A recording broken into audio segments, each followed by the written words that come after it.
पिताजी बाजार से मछली और मुर्गे की मांस खरीद कर लाते हैं। सुनती हो, ये मांस और मछली मैं रसोई में रख रहा हूँ। लेकिन उस मछली और मांस की खुशबू से कैलाश अपने आप को रोक नहीं पाया। तभी वो रसोई की तरफ जाता है। कच्चे मांस का खुशबू और साथ में कच्चा मछली। कितने दिनों से ये सब नहीं खाया।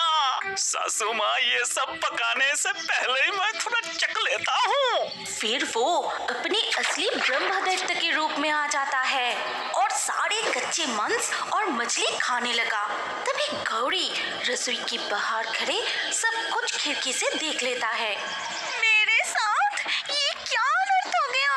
इतने सालों से महादेव की व्रत रखी, उनकी जैसा पति के लिए प्रार्थना की, लेकिन पति के रूप में मुझे एक भूत मिला।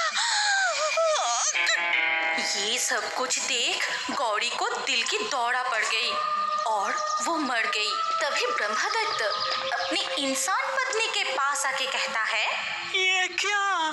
मेरे असली रूप देख के ही मेरे पत्नी मर गई। ओ मेरे प्यारे पत्नी, तुम्हें क्या हो गई? जरा आँख तो खोलो। अरे ये क्या हो गया रे? ऐसे ही कुछ दिन बीत जाते हैं। एक दिन शाम को दिखा जाता है कि जंगल में वो पुराने मंदिर के शिवलिंग पर पानी चढ़ा रही है।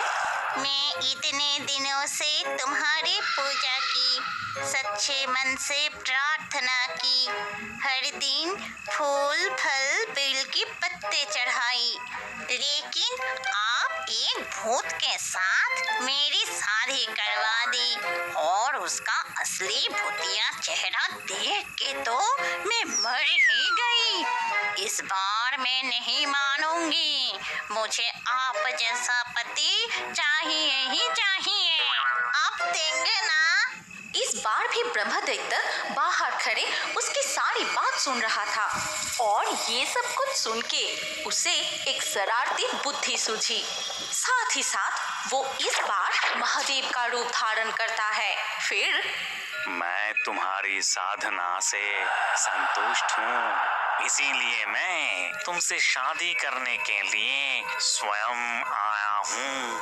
अरे बाप रे, ये मैं क्या देख रही हूँ? महादेव खुद मुझसे शादी करना चाहते हैं, तो फिर मैं देर नहीं करूँगी, मैं जल्दी से तैयारी करती हूँ।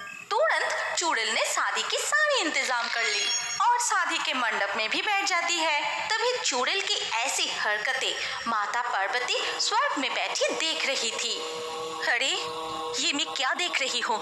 वो बदमाश भूत इस बार महादेव का रूप लेकर छलपूर्वक धोखा दे रहा है। इसका इतना साहस! ये कहकर माता पार्वती क्रोधित होके अपना महाकाली का रूप धारण किए। फिर मंदिर के सामने प्रकट हुई।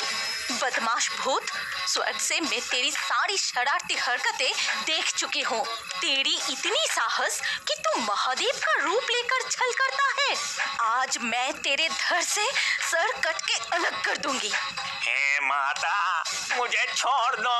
जिंदगी भर तो मैं कुंवारा था, इसीलिए मैं शादी के लालच में ये गलत काम कर बैठा। मुझे आप क्षमा कर दीजिए। तुझे कोई क्षमा नहीं मिलेगा। आज तेरी सर कट के ही रहूंगी।